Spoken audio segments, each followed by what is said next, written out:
Hi everyone, welcome to this video series called The Art of Conscious Creation, where I talk about how to use your thoughts, your feelings, and your focus to create the types of things that you want to see in your life.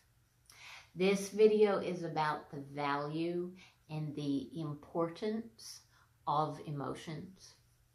Emotions are one of the most important part of our personal selves while we're here on earth, because they are a feedback system which lets us know if what we are focusing on in the moment we feel the emotion will produce something that we want to see in our lives, or if it will create something we don't want to see in our lives.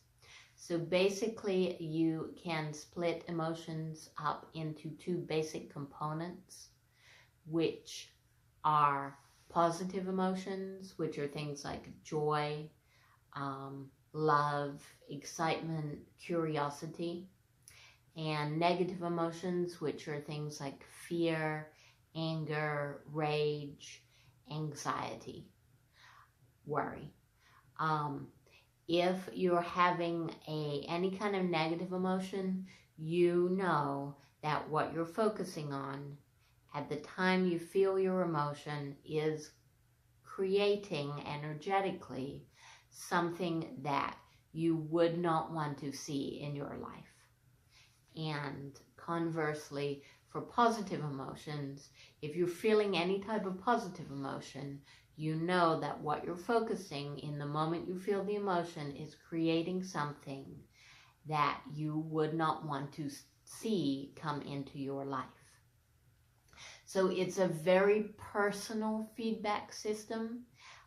One person can look at or think about one thing and have a positive emotion, and another person can look at the same thing and have a negative emotion. It is personal to you and what you want to create and all of your intents, and the emotion, the feedback system of the emotion takes into account all of your energy and all of your beliefs and all of your expectations and all of your intents and all of your desires, and compares that to the world as it is and how you are interacting with the world, and gives you an emotion based on all of those interactions. So they are very complicated things if you really think about what they are and how they're created. However, in terms of working with them, it's really, really very, very simple. If you feel any kind of negative emotion, that's a sign to stop focusing on what you're focusing on and shift your focus onto something that makes you feel better. If you're feeling a positive emotion, that's a sign that what you're focusing on is creating something you will want to see in your world, and to keep doing it as long as you keep getting that positive emotion. So ideally, it would be very, very simple if we all knew how to listen to our emotions and respond to them appropriately. However, the problem with humans is that we have been taught to distrust our emotions, to ignore our emotions, and to be scared of and judgmental of our own emotions. So instead of viewing them as the friends and the feedback and the help and the guides, personal guides that they are supposed to be for our lives, instead we often view them either at best as an annoyance, or at worst as an enemy that has to be fought or wrestled and conquered. That is a problem, because when you feel an emotion, the best thing to do would be to refocus to something else and start creating what you want. But what a lot of us are doing is, when we feel an emotion, we then are judging ourselves. In the case of maybe feeling anger, we're judging ourselves for feeling anger because we don't want to be that person. And then when we judge ourselves, then we're feeling more emotion, negative emotion, based on judging ourselves. And that creates a kind of negative feedback loop, where we're not only feeling bad because we have the emotion, but we're feeling bad for having the emotion. And that gets us into all kinds of trouble that we're not sure how to get out of. In the case of fear also, a lot of people, when they feel fear, they then feel bad for feeling fear. And that's where people get into a rut where they don't know how to get out of. So I will give you an example. Myself, like a lot of other people, I don't like feeling anger, because I would rather be the type of person that is connected to and understands and is able to work with and feel love for other people most of the time. That would be my ideal state of being. And a lot of the time when I feel anger at someone, not only am I upset because of the anger, but I'm upset at myself for feeling the anger. So this happened to me a couple of days ago, where I got very, very angry at someone. And at first, I did not know what to do, and I started to judge myself. My first reaction was to judge myself for feeling that anger. Fortunately, what I was able to do was realize that it was okay for me to feel anger, that I did not have to be that perfect person of love and light all the time. And if I was feeling anger, that was an important sign to me that whatever I was doing was not working, and I needed to stop and refocus. And that's exactly what I did. I allowed myself the luxury of simply being angry, even though it was very angry. And I said to my friend, I'm sorry, I cannot talk to you for a little while. I have to take some time and deal with this by myself, and we can talk later. And what I did when I was by myself is, I knew that I had to take time first to make myself feel better, because I had been judging myself for feeling angry. And then after that, then I had to refocus onto something else and find a way to feel better about the topic. So that's what I did. And for me, that was making myself feel better, was simply eating ice cream and then going hiking.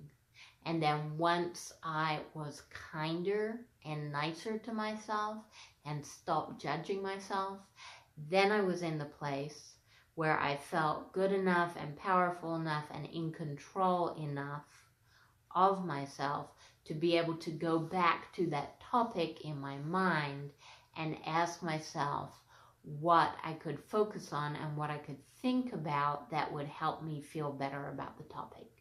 And I was able to do that, and then I was able to come back to the place that I wanted to be in, which was the place of feeling connected and feeling understanding again in my relationships.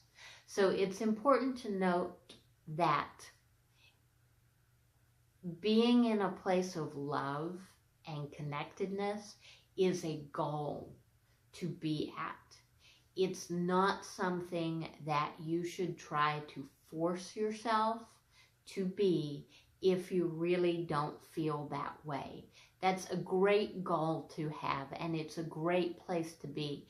And when you are there, it's a beautiful, wonderful, joyous place to be, and you should try to stay there as long as you can, because it feels great for you, and it is great for the people around you too. It's just a win-win.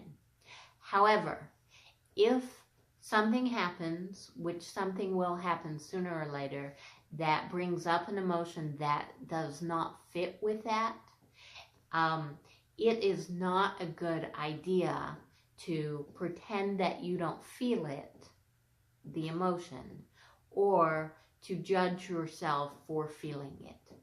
So the thing with emotions is, once you feel an emotion, it's there. Like, it's there, and you cannot unfeel what you already feel. So no amount of judging yourself will make that anger go away and disappear, or fear, if it's fear. Once you feel it, you feel it. You can refocus onto something else, and that's a good idea, because then you stop creating that emotion over and over again, which is not a good place to be. But once you feel it, you just simply have to acknowledge that you feel it, and there is nothing wrong with that. Like I said, those emotions are your friends and your guides, and they're there to tell you that you've been focusing on something that is not going to bring you what you want. So feeling that anger is fine. You can't ignore how you feel. Well, you can try, but your feelings are your feelings, and ignoring them will not make them go away. What will happen if you try to ignore or pretend that you don't feel what you really feel is that you can start not to notice it as much, but that is not a good thing to do to yourself, because the less you notice how you feel, the less you have feedback about what is beneficial for you to focus on and not beneficial for you to focus on. So you then become, if you're trying to ignore your emotions, you can then easily become confused about what you're feeling and what you're not feeling, meaning you don't get that feedback early enough, and you don't change your focus early enough. If you really want to work with your emotions, the best thing to do is to become more sensitive to how you feel, not less sensitive. And what happens is, if you become more sensitive to how you feel, you can pick up when you have a very small amount of anger or fear and immediately change the focus. So then you're working with your emotions consistently, and they never get to a point where they get out of control. So the other thing is, when I say work with emotions, what I mean is listen to your emotion and let it direct you out of a situation that you shouldn't be in, and then when you're out of the situation, redirect your focus. You have free will, always, of whether you choose to redirect your focus and put your energy into creating something else or not.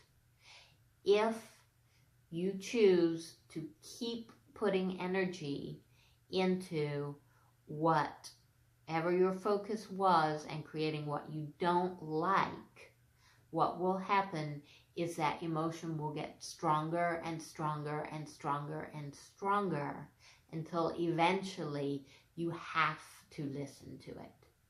So that's where emotions really are your friends. If you work with them, then they will never be big, strong emotions that you feel that you cannot deal with. The other thing that I hear a lot is about fear. The only way past fear is through it. And if you have fears, that you have to face them. I do not agree with that at all. It is not helpful to go straight through the middle of fear. What I would suggest is, if you have a very, very strong fear, what that is showing you is that whatever you're focusing on that time is going to produce something that you won't like. Now, if you get very close to the event, say you're going to coffee with someone, or you're going to do something and you have extreme fear about that, what I would suggest is, if at all possible, canceling or postponing that event and taking that time that you have to refocus your thoughts so that you can create a different outcome for that, and then going back to that event. So for instance, if you have a huge fear around dogs and you go to your friend's house and they have a dog and they say, do you want me to let the dog out and you can meet it, and you have a terror inside of you, definitely say, no, this is not a good time for me to meet your dog. I would love to work through my fear and meet your dog later, but I have to feel better about it before I go into that. So what you do is you go home and you sit down and you spend some time thinking about dogs and thinking about possible connections with dogs and meetings with dogs that could go better. And you put some energy into changing what you feel about dogs. And then the next time you go around to their house and you feel a little bit better, then you say to them, yes, can you put your dog on a leash and walk by me, and I'll see how I feel. So walking straight through the middle of fear might sometimes work if you're lucky, and also has the potential for big things to happen where you won't like what happens. So it's a sort of risky game to play, to go barreling through the middle of all your big fears. I would suggest instead working with your fears. The other thing is that once an emotion of fear or anger gets that big, it's always a sign that you have not been paying attention to it as it has been building, probably over the years. So no emotion ever gets that big unless you've been ignoring it in the first place. And once it gets that big, it will take some time and some effort to start creating something else that you want to see in your life. But if you learn to be super sensitive to your emotions and stop and refocus as soon as you feel small emotion, you will find that they never get that big in the first place, which is a great place to be, and a place that you can end up being if you're sensitive enough. So thank you so much for watching. I'll post again next week, and have a wonderful week.